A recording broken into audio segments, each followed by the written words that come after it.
I understand it's an object, പക്ഷേ it points towards Jesus. Photo വെക്കാത്തവർ photo വെക്കരുത്, it's okay. Photo വെക്കുന്നവർ photo എടുത്ത് മാറ്റരുത്, ഇറ്റ്സ് ഓക്കെ. കർത്താവിൻ്റെ കുഞ്ഞുങ്ങൾ വിഡ്ഢികളല്ല. വിഡ്ഢികളായ ഗലാത്യക്കാരെ പോലെ ആകരുത് ആരും. യഹോവ പൊട്ടനല്ലെന്ന് മനസ്സിലാക്കുക. കുറ്റാരോപണങ്ങൾ കേട്ടാൽ യഹോവ പൊട്ടനാണ്. യഹോവയ്ക്ക് കണ്ണുമില്ല, യഹോവ കാണുന്നുമില്ല, കേൾക്കുന്നുമില്ല. നമ്മളൊക്കെ ഭയങ്കര ബുദ്ധിമാന്മാരാണ്. പിന്നെ നമ്മൾ ഫോട്ടോ വെക്കുകയോ വെക്കാതിരിക്കുകയോ ചെയ്യുന്നവരാണെങ്കിലും ഉടനെ റോഡരികിൽ പോയിരുന്ന് പായസം വെക്കും. വിഗ്രഹ ആരാധന. അത്യുന്നതൻ്റെ നാമത്തിന് മഹത്വമുണ്ടായിരിക്കട്ടെ. അത്യുന്നതൻ മനുഷ്യനായി വന്ന നസ്രേനായ യേശുവിൻ്റെ സത്യ ഏകദൈവത്തിൻ്റെ നാമത്തിന് എന്നും എന്നേക്കും മഹത്വമുണ്ടായിരിക്കട്ടെ.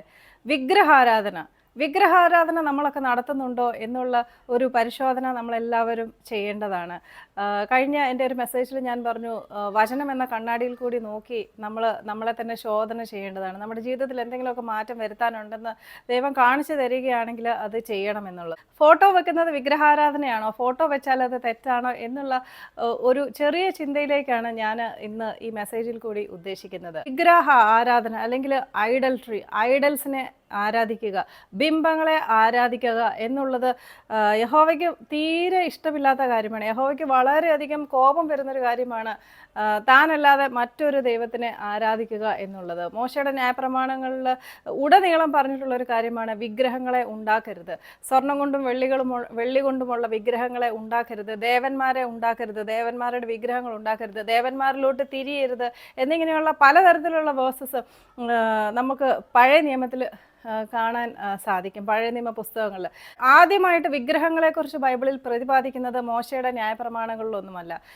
റാഹേൽ തൻ്റെ അപ്പൻ്റെ ലാബാൻ്റെ വിഗ്രഹങ്ങളെ മോഷ്ടിച്ചു എന്ന് വെച്ചാൽ അവരുടെ വിഗ്രഹങ്ങളെ മോഷ്ടിച്ചു എന്നാണ് ബൈബിളിൽ എഴുതിയിരിക്കുന്നത്. എന്തോ തരത്തിലുള്ള വിഗ്രഹങ്ങൾ അല്ലെങ്കിൽ ബിംബങ്ങൾ അവരുടെ ഇടയിൽ അന്ന് മോശയുടെ ന്യായപ്രമാണമൊക്കെ വരുന്നതിനൊക്കെ മുമ്പേ തന്നെ ഇത് വളരെ കോമൺ ആയിട്ടുള്ളൊരു കാര്യമാണ് എന്നുള്ളതാണ് ഈ ഒരു അധ്യായത്തിൽ കൂടി നമുക്ക് കാണാൻ സാധിക്കുന്നത്. വിഗ്രഹ ആരാധന അല്ലെങ്കിൽ ഈ വിഗ്രഹങ്ങളിൽ വരുന്നത് രണ്ട് കാര്യങ്ങളെന്ന് വെച്ചാൽ, ഒന്നാമത്തേത് ഇതിനകത്തൊരു ഒബ്ജക്റ്റ് ഉണ്ട്. വിഗ്രഹം അല്ലെങ്കിൽ ഒരു സാധനമാണ്. ഒന്നുകിൽ ഇത് മെറ്റലിനെ കൊണ്ടുണ്ടാക്കിയിരിക്കുന്നതായിരിക്കും, അല്ലെങ്കിൽ മണ്ണായിരിക്കും, അല്ലെങ്കിൽ എന്ത് തന്നെയാണെങ്കിൽ ഒരു സാധനം, ഒരു ഒബ്ജക്റ്റ് ആണ്.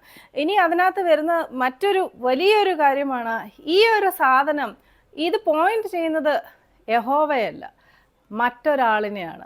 ഈ ഒരു മറ്റൊരാൾ അല്ലെങ്കിൽ മറ്റൊരു ദൈവത്തിന് പലതരത്തിലുള്ള പേരും ബൈബിളിൽ കൊടുത്തിട്ടുണ്ട്. ബാൽ ദേവൻ, ദാഗോൻ ദേവൻ എന്നിങ്ങനെയുള്ള പേരുകളും ഈ ബൈബിളിൽ കൊടുത്തിട്ടുണ്ട്.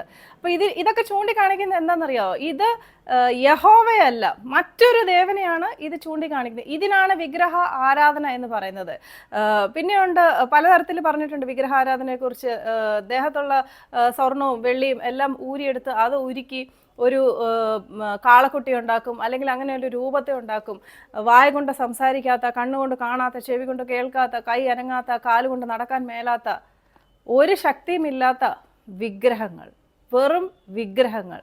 കാളദേവൻ, പാമ്പ് ദേവൻ, ഇങ്ങനെയുള്ള പലതരത്തിലുള്ള വിഗ്രഹ ആരാധനയെക്കുറിച്ച് പഴയ നിയമത്തിൽ ഒരുപാടെടുത്ത് പറയുന്നുണ്ട്. ചത്ത ജീവനില്ലാത്ത വിഗ്രഹങ്ങളെ ആരാധിക്കുന്നതാണ് വിഗ്രഹ ആരാധന.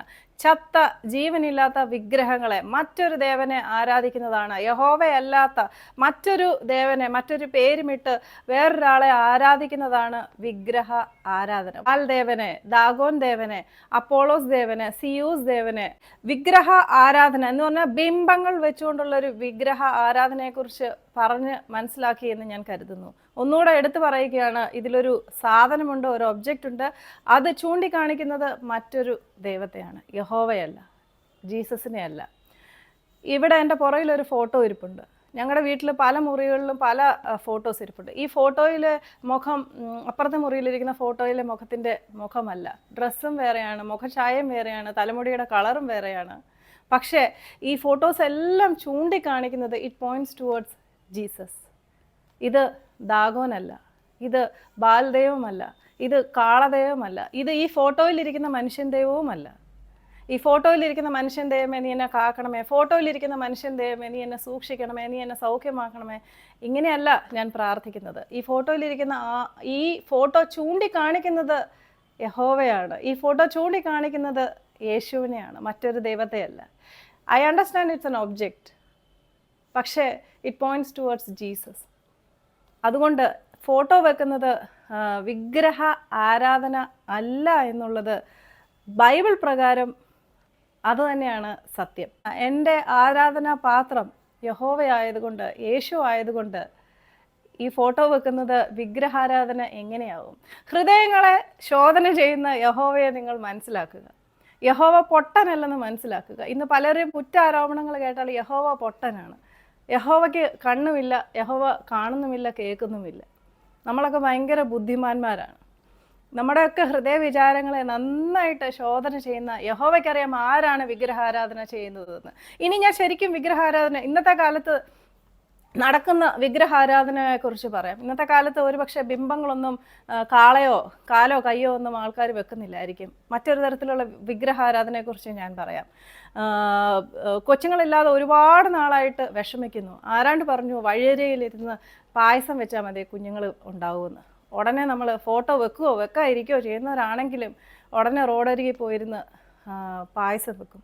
വിഗ്രഹ ആരാധന, മറ്റൊരു ദൈവത്തിലുള്ള വിശ്വാസം, ഇതാണ് വിഗ്രഹ ആരാധന. മറ്റൊരു ദൈവത്തിലുള്ള വിശ്വാസം, മറ്റൊരു ദൈവത്തിലുള്ള നിങ്ങൾ വിശ്വസിക്കുന്നു, മറ്റൊരു ദൈവത്തിൻ്റെ ആചാരങ്ങൾ നിങ്ങൾ അനുഷ്ഠിക്കുന്നു, വിശ്വാസത്തോടുകൂടി അനുഷ്ഠിക്കുന്നു, അപ്പോൾ അത് വിഗ്രഹ ആരാധനയാകുന്നു.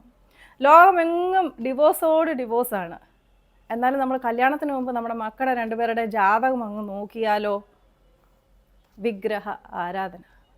മറ്റൊരു ദൈവത്തിലുള്ള, മറ്റൊരു ആചാരങ്ങളിലുള്ള വിശ്വാസമാണ് നിങ്ങൾ അനുശാസിക്കുന്നത്. വിഗ്രഹ ആരാധന. നിങ്ങളുടെ മുമ്പിൽ നിങ്ങളൊരു ഒബ്ജക്റ്റ് വെച്ചിട്ട് മറ്റൊരു ദേവനെ, ബാൽദേവനെ, ദാഗോനും മറ്റും ആരാധിക്കുന്നത് പോലെ തന്നെയാണ് ഇത്തരം കാര്യങ്ങൾ. യഹോവ പൊട്ടനല്ല, യഹോവയ്ക്ക് കണ്ണുണ്ട്, ചെവിയുണ്ട്, യഹോവ കാണുന്നു, കേൾക്കുന്നു. എവിടെയൊക്കെ കാണിക്കയിടാൻ പോകുന്നുണ്ടെന്ന് യഹോവ നന്നായിട്ട് കാണുന്നു. വിഗ്രഹ ആരാധന. വിഗ്രഹ ആരാധന ആണ് എന്ന് പറഞ്ഞ് നിങ്ങളെ ആരെങ്കിലും കുറ്റം വിധിക്കുന്നുണ്ടെങ്കിൽ നിങ്ങൾക്ക് അവരെ പറഞ്ഞു മനസ്സിലാക്കാനുള്ള ഒരു മെസ്സേജായിട്ട് നിങ്ങളിത് കരുതുക. ഫോട്ടോ വെക്കാത്തവർ ഫോട്ടോ വെക്കരുത്, ഇറ്റ്സ് ഓക്കെ. ഫോട്ടോ വെക്കുന്നവർ ഫോട്ടോ എടുത്ത് മാറ്റരുത്, it's okay. Always remember your focus should be on God. Your focus should be on Jehovah. Your focus should be on Jesus. കർത്താവിൻ്റെ കുഞ്ഞുങ്ങൾ വിഡ്ഢികളല്ല. വിഡ്ഢികളായ ഗലാത്യക്കാരെ പോലെ ആകരുത് ആരും നിങ്ങളെ തെറ്റിക്കാതിരിക്കട്ടെ. ബൈബിളിലെ വചനങ്ങളെക്കുറിച്ചുള്ള ആധികാരികമായിട്ടുള്ള അറിവ് നിങ്ങൾക്ക് ഉണ്ടാകട്ടെ. ബൈബിളിലെ വചനങ്ങളെ വിവേചിച്ചറിയാനുള്ള വിവരം യഹോവ നിങ്ങൾക്ക് തരട്ടെ. ആരും നിങ്ങളെ തെറ്റിക്കാതിരിക്കട്ടെ. ഇതിനായിട്ട് ബൈബിൾ കൂടുതലായിട്ട് വായിക്കുക. ബൈബിളിലെ തത്വങ്ങൾ, അതിലെ ഡീപ്പറായിട്ടുള്ള മീനിങ്, യഹോവ ശരിക്കും പറഞ്ഞാൽ എന്താണ് ഉദ്ദേശിച്ചതെന്നുള്ളത് നിങ്ങൾ മനസ്സിലാക്കുക. So come fall in love with Jesus and fall in love with the word of God.